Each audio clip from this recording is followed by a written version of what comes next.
trusted source for the liberty impaired. Be a part of Angel's Army. Angel Clark.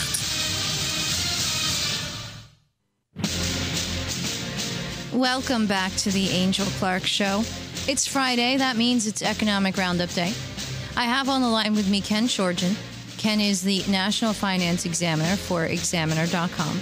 He has the website, thedailyeconomist.com. And he joins us once a week to talk all things economics. Ken, I want to thank you for sticking around. Do you have more to share regarding the end of the dollar as we know it? Aye, the Scottish election. I'm giving it all she's got, and I can't give it any more.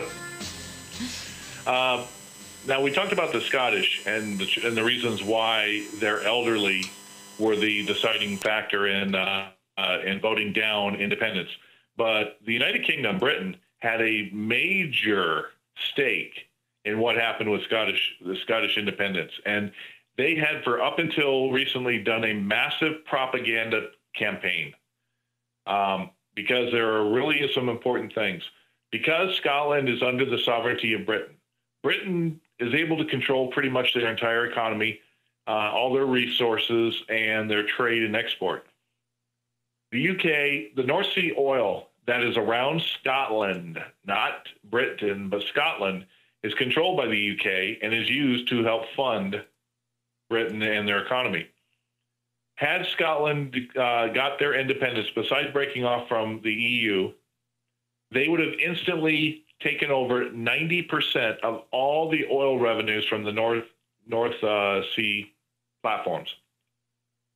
Additionally, upwards of 40% of all the gold that is held or supposed to be held right now in London would revert back to Scottish hands. But the most important thing is because we are all today, all the Western economies are based on debt and borrowing and printing of money. Right now, the UK can borrow cheaply against the giant Scottish oil reserves, not what's actually they sell, but against the asset itself in reserve form as collateral. If Scotland left, the collateral, the oil reserves would no longer be available, and the cost of borrowing money for Britain would instantly skyrocket from the loss of this asset reserve, meaning that they wouldn't have collateral to be able to continuously borrow money, which they're doing like the U.S., and their interest rates would shoot up and it would cost them much more and they'd go insolvent. Wow. So that has been one of the biggest basis behind why the election, if it had been close, was it rigged, was it not rigged, et cetera, et cetera. Yeah.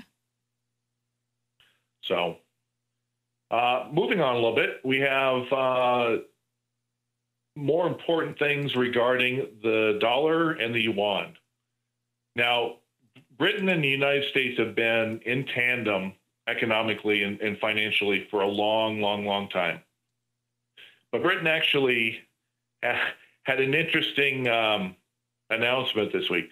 The British Chancellor of the Exchequer, which is the equivalent of the Secretary of the Treasury, George Osborne, announced last Friday that the British government intends to issue a renminbi. Now, remember, renminbi and the yuan are synonymous. They're the same thing. It's the equivalent of us calling either a dollar or a buck. You know, it costs $10, $10. It's the same thing. Renminbi, yuan, they're just the same, different terms for the same exact currency. They're issuing a renminbi denominated bond to use proceeds to finance the government's reserves of the foreign currency.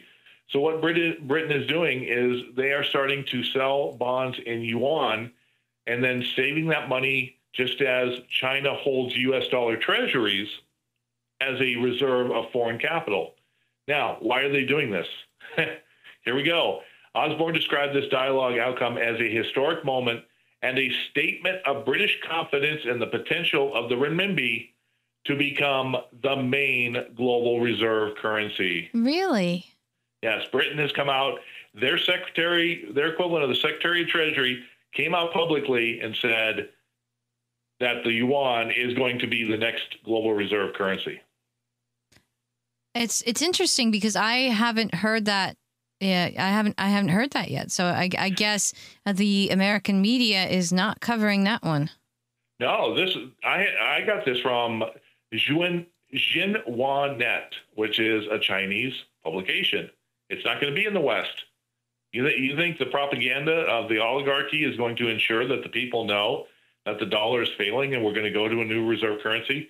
No, they're going to wait till the collapse happens, and then they're going to sit there in Congress and the Fed go, "We didn't know," just like in 2008. Yeah. And all of a sudden the credit card, "We didn't know. We need to pass a $900 billion TARP. We didn't know." No, they knew. They just don't want to get strung out on the street. Yeah.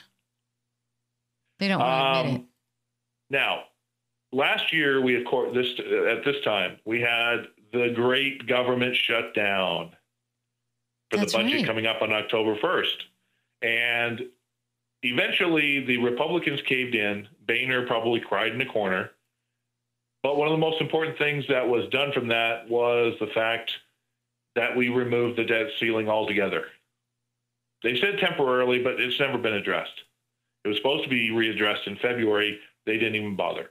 And since that time, we have created an additional $1.1 trillion to the national debt. Wow.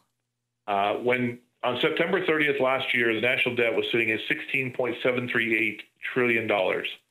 Right now, it's at $17.742 trillion. Now, Obama still is going to be in office through 2016, get out of office, in January of 2017. At the current rate of borrowing and debt, the president's doing about $1.293 trillion per year.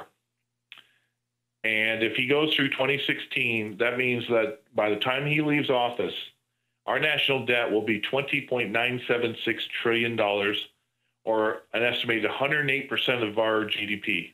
Oh my gosh. That means that everything that we produce in the entire year could not pay off the government debt. Now, if you had more debts and liabilities than you had money coming in, wouldn't that mean you were insolvent and bankrupt? It would, yes. That's exactly what we are right now. I think a lot of people just don't want to admit it.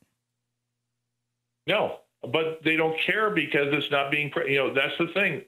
The Republicans are coming up on an election cycle. They're not going to rock the boat and try to, they're going to keep pounding Obamacare. They're going to keep pounding these, wars that nobody wants to be in. However, if you saw this week, they did pass a budget, not a full budget, but a continuity of government budget of over $1 trillion. And in there was money appropriated for President Obama to fund the Syrian rebels. Yes, hold on to that thought, Ken. We have to step away for just a moment. The Angel Clark Show will return. More with Ken Schortgen coming up. My people, these are desperate times. Desperate times indeed. Very few will escape. This is the Angel Clark Show.